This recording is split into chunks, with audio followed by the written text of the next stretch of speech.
La première des choses, c'est d'arrêter de penser, si c'est votre cas, que le SEO, le référencement, profite aux grandes entreprises parce que Google leur donne l'avantage. C'est faux et au contraire, c'est l'un des énormes avantages du référencement local, comme je vous le parlais, puisque là, vous allez faire jeu égal avec les grandes enseignes ou les poids lourds de votre marché avec une efficacité inégalable.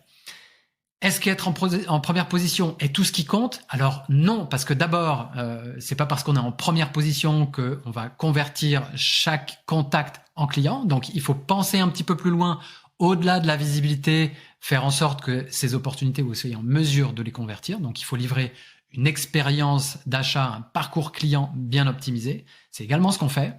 Mais mieux vaut être en 4e, 5e ou 6e place, même si vous perdez un peu d'opportunités, mais être mieux capable de les transformer. Et ça, c'est vraiment des choses qu'il faut étudier. Et puis, vous pouvez être 4e ou 5e sur une taille de carte très très grande. Et donc, c'est aussi un énorme avantage que d'être premier sur une zone toute petite. Donc là aussi, il y a une question d'échelle qui va entrer en ligne de compte.